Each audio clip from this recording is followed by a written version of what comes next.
Hola linda. Espero que estés muy bien y prepárate para estas storytimes, en especial si alguna vez tuviste una profesora llamada Raquel, porque ahora serán recuerdos de miedo. Empecemos. Hay cosas que se cuentan en las escuelas como chismes, como leyendas. La mayoría son exageraciones, invenciones de alumnos aburridos, adornadas con el paso del tiempo. Pero hay otras que se sienten distintas, que nadie cuenta con risa, que se mencionan bajito, mirando alrededor como si no quisieran que alguien, o algo, escuche. Esta historia es una de esas. Yo me llamo Renata, y si alguien me hubiera dicho que ese año iba a marcarme de por vida, le habría dicho que no exagere. Era solo sexto de primaria. Tenía 12 años. Mi preocupación más grande era si me tocaba en el mismo salón que mi amiga Paulina, si me iba a ir bien en mate y si me iban a dejar ir al viaje de fin de curso. Y sí, me tocó en sexto A, el salón que antes fue de la Miss Raquel.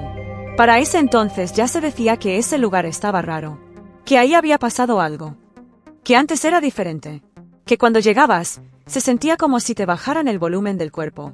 Un silencio distinto, como si alguien más escuchara contigo. Era como si el aire pesara más en ese salón, como si las paredes supieran cosas que tú no. Nuestra maestra ese año fue la Miss Karina. Joven, buena onda, nada que ver con las historias de la maestra de antes. Pero desde el primer día, notamos que algo no estaba bien.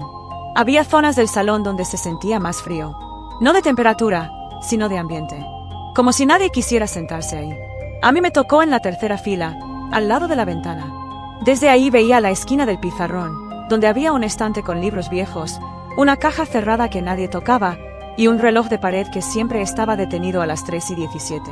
Un día, durante una limpieza general, la Miss Karina nos pidió organizar ese estante. Entre papeles viejos y libros rotos, encontré un sobre amarillo, medio abierto. Lo abrí. Tenía hojas blancas con letras de molde en tinta azul. Eran copias de la supuesta lista. No tenía nombres completos, solo iniciales, pero junto a cada una había frases, las mismas que decían que tenía la original. Me dio escalofrío. Sentí que algo me miraba, aunque no había nadie. Guardé el sobre y no dije nada. Se lo conté solo a Paulina, que me dijo que no jugara con eso, que lo quemara, pero no lo hice. No sé por qué. Esa noche, soñé con la maestra, no con la Miss Karina, con otra, con falda larga, blusa blanca, pelo recogido. Estaba parada en el rincón del salón. Me miraba, no hablaba, solo señalaba el sobre. Desperté temblando. Me sentía observada incluso en mi propia casa. Empecé a notar que el mismo sobre aparecía en mi mochila, aunque lo había escondido entre mis cuadernos de dibujo. Una vez incluso lo encontré abierto, con una hoja nueva que yo no recordaba haber visto. A la semana siguiente, Paulina, mi mejor amiga, me contó que había encontrado una hoja en su mochila. No era suya, era una de esas del sobre. Tenía iniciales que no reconocía, pero al final, había algo escrito a mano. ¿Sabes lo que hiciste? Pensamos que era una broma, de alguien del grupo, pero no era chistoso. Paulina empezó a actuar diferente. Nerviosa, se aislaba. No quería pasar la tarde conmigo como siempre. Una noche me llamó llorando. La vi, en mi ventana. No estaba soñando, Renata. Estaba parada ahí. Me miraba. Tenía una hoja en la mano. Después de eso, dejó de ir a la escuela unos días. Dijeron que tenía una infección en el estómago. Pero cuando volvió, estaba pálida. Dijo que no quería hablar del tema. Y que no pensaba volver a acercarse a la dirección nunca más. Se sentaba lejos del escritorio, evitaba los espejos. Cuando pasábamos por la biblioteca, miraba hacia abajo. Poco a poco, más cosas comenzaron a pasar. Un chavo del grupo B, Alonso, fue sorprendido sacando una hoja del buzón de quejas de la escuela. Era otra lista, con nombres más recientes. Nadie supo cómo llegó ahí. Pero él juró que alguien, una mujer, le había dicho que la tomara. Que no quería hacerlo, pero que sintió que no tenía opción. Lo suspendieron. Nunca volvió. Después de eso, el grupo completo cambió. Algunos empezaron a faltar. Otros decían que sentían pesadez en el pecho al entrar al salón. Se hablaba de sombras que cruzaban detrás del escritorio, aunque nadie se movía. Una vez, durante un simulacro de sismo, alguien juró haber visto la silueta de una mujer en el fondo del patio, justo donde daban los ventanales del salón de sexto A. Yo ya no dormía bien. Empecé a investigar, a buscar a exalumnos. Encontré a una chica que iba 2 años arriba de mí, Laura. Me dijo que en su generación también había aparecido la lista, y que 3 compañeros suyos tuvieron problemas. Uno, Se desmayó en el salón sin razón. Otro se cambió de escuela. El tercero, nadie lo volvió a ver. Ella nunca encontró su hoja, pero siempre sintió que había algo que la observaba. Me contó que la Miss Raquel no se retiró, que la encontraron encerrada en el salón, sola, con las luces apagadas, diciendo nombres en voz baja. Que el intendente la encontró así porque la luz seguía prendida en la madrugada. Que después de eso, desapareció. Literal. Nadie supo si se fue, si se enfermó, si la internaron. La escuela nunca dio una explicación. Solo se cambió la cerradura del salón y se pintó la pared del fondo. A escondidas. Eso nunca lo contaron a los padres. Ni a los nuevos profesores. Laura me dijo algo que nunca olvidé. La lista no te castiga. Solo te enfrenta. Y eso es lo más duro. Un viernes, antes de salir, vi una hoja doblada dentro de mi mochila. No la puse yo. La abrí con cuidado. Estaba mi nombre. Renata L. A un lado. No pide perdón porque cree que nadie la ve. Sentí que el piso se me iba. Porque era cierto.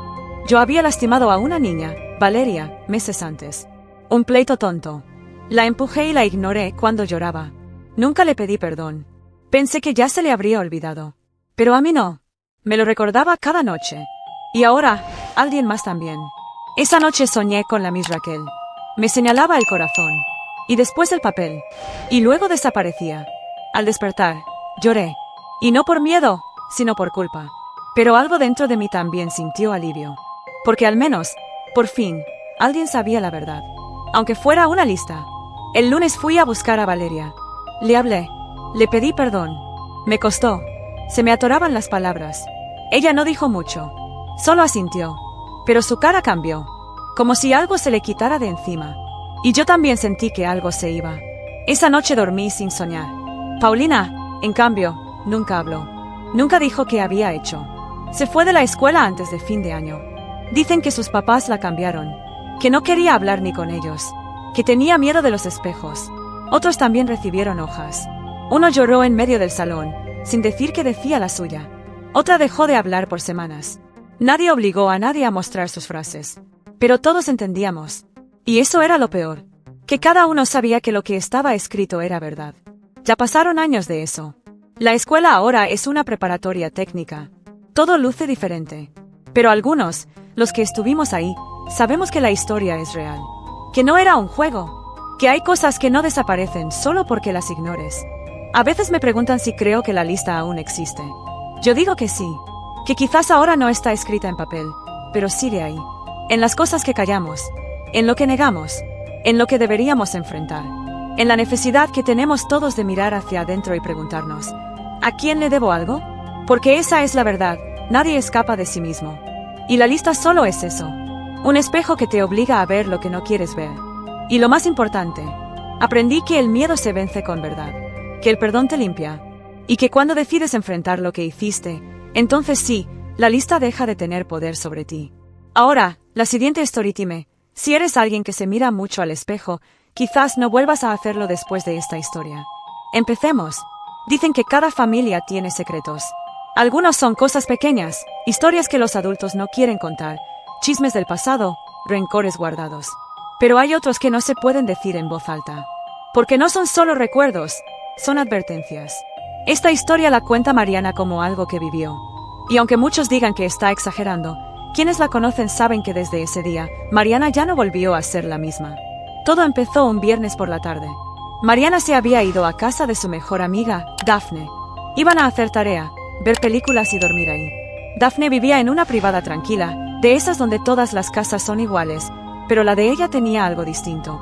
Un jardín trasero enorme, con árboles altos, una barda vieja y una especie de casita de herramientas que casi nadie usaba, pegada al fondo, justo donde terminaba el pasto y empezaba el terreno baldío.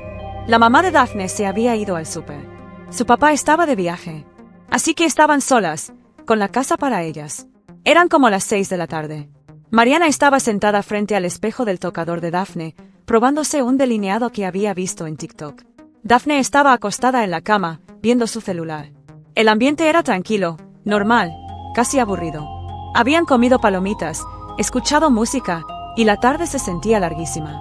Una de esas tardes donde todo parece repetirse. De pronto, Daphne se incorporó de golpe, sin decir nada. Mariana la vio fruncir el ceño, como si algo la incomodara. Se asomó a la ventana con cuidado. Mariana se levantó, confundida. Daphne no decía nada, solo miraba fijamente hacia el jardín. Mariana se colocó a su lado. Lo que vio la dejó helada. Al fondo del jardín, entre los árboles que apenas dejaban pasar la luz, había una figura. Alta, delgada, vestida con un traje gris, largo, como de otra época. El rostro no se distinguía, solo una mancha blanca, tensa, sin ojos ni boca. La figura no se movía, pero tampoco era una estatua. Había algo en ella que se sentía demasiado presente, como si supiera que las estaban mirando, como si supiera exactamente dónde estaban. Mariana sintió que el corazón se le subía a la garganta. Quiso hablar, pero no le salía la voz. Daphne se apartó de la ventana, respirando agitadamente. Mariana agarró su celular, con las manos temblando, y marcó a su papá. Él contestó rápido. Mariana trató de explicarle, pero apenas pudo decir que había una mujer en el jardín, que no se movía, pero daba miedo. Su papá no preguntó más. Solo dijo que no dejaran de verla. Que pase lo que pase, mantuvieran la mirada. Que él iba en camino. Colgó. Mariana se lo dijo a Daphne, que no entendía nada.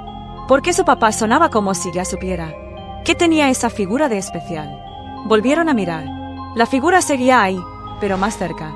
Sin haber caminado. Como si el jardín se hubiera hecho más corto. Como si cada vez que parpadeaban, ella se acercara un poco más. El viento se detuvo. Ni los árboles se movían. Era como si todo a su alrededor se hubiera puesto en pausa. No hablaban. Solo respiraban fuerte. El aire del cuarto se sentía denso. La luz parecía más tenue. Todo se sentía más lento. Daphne tomó el control remoto e intentó prender la tele, como si poner ruido hiciera que todo fuera menos aterrador. Pero la tele no encendió. Se quedó en negro, reflejando débilmente el cuarto, y detrás de ellas, muy tenue, una silueta que parecía crecer. Sonó el celular de Daphne. Era su mamá. Contestó. Le dijo que todo estaba bien, pero que había alguien en el jardín. Su mamá no la creyó al principio, pero luego se quedó callada. Dijo que no se acercaran, que cerraran todo, que ya iba para allá, que por favor no salieran de la habitación. Mariana y Daphne se miraron. Tenían que cerrar la casa, pero no podían dejar de ver a la figura. Decidieron que una la vigilaría mientras la otra aseguraba todo. Mariana propuso bajar. Daphne se quedó mirando. Mariana bajó corriendo. Cerró puertas, echó cerrojos, trabó ventanas. Le temblaban las manos. Cada vez que pensaba en la figura, sentía que algo se le metía en el pecho, como si le quitara el aire. Antes de volver a subir, se detuvo en la cocina. La luz del refri parpadeó cuando lo abrió para tomar agua. En la ventana sobre el fregadero, algo se movió. Mariana cerró los ojos y contó hasta 3. Cuando los abrió, no había nada. Pero sabía que algo estaba mal. Subió otra vez. Daphne estaba pálida. Le dijo que ahora la figura estaba en la terraza, justo debajo de la ventana del cuarto. Mariana se asomó, pero no vio nada. Le dijo a Daphne que no había nadie. Daphne insistió que sí. Estaba parada ahí, entre las macetas, justo donde daba la sombra. Fue ahí cuando todo se rompió. Porque si una la veía y la otra no, entonces ya estaba adentro. Un golpe sonó en la puerta del cuarto. Fuerte, seco, como si alguien hubiera empujado con la palma. El picaporte giró lentamente. La puerta se abrió. No había nadie. Mariana miró hacia el espejo del tocador. Y ahí estaba. La figura. Detrás de ellas. Inmóvil. Pero solo en el reflejo. No se voltearon. Solo se miraron entre sí, llorando en silencio. La figura no avanzaba. Solo estaba ahí. Sin rostro. Sin cuerpo real. Pero demasiado presente. Mariana intentó moverse hacia el buró. Quería alcanzar su celular. Pero no podía. Cada paso que daba la acercaba al espejo. Y eso la paralizaba. El timbre sonó. Mariana se levantó, sin dejar de mirar el espejo. Abrió la puerta. Era su papá. Traía un marco de vidrio grande. Entró sin decir palabra. Colocó el marco frente al espejo. La figura pareció alterarse. Se movió de forma rara, como si al verse a sí misma, se deformara. Retrocedió. Se estiró. Se encogió.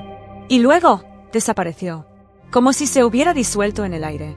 El papá rompió el vidrio. Les pidió que se sentaran. Les explicó que esa figura había aparecido cuando él era joven. Que solo se manifestaba cuando había algo mal en la casa. Un enojo fuerte. Un silencio que pesaba. Que se alimentaba del descuido. De los conflictos que no se resolvían. Que si aparecía una vez, podía volver. pero que si hacían lo correcto, si hablaban, si decían lo que sentían, no tendría fuerza para regresar. Daphne bajó la mirada.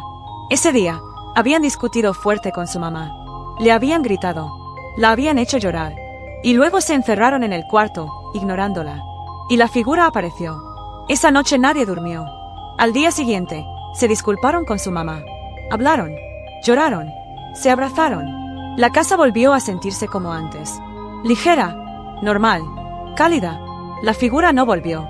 Pero desde entonces, Mariana no mira espejos de noche. Y cuando siente que algo está mal en el ambiente, que hay enojo o tensión, se queda callada y piensa. ¿Y si estamos dejando que algo entre? Comenta si alguna vez te ha pasado algo así o si tienes alguna historia. Muchas gracias por ver el vídeo y me ayudaría mucho si miras otro de mis vídeos. Les puse mucho cariño para ti.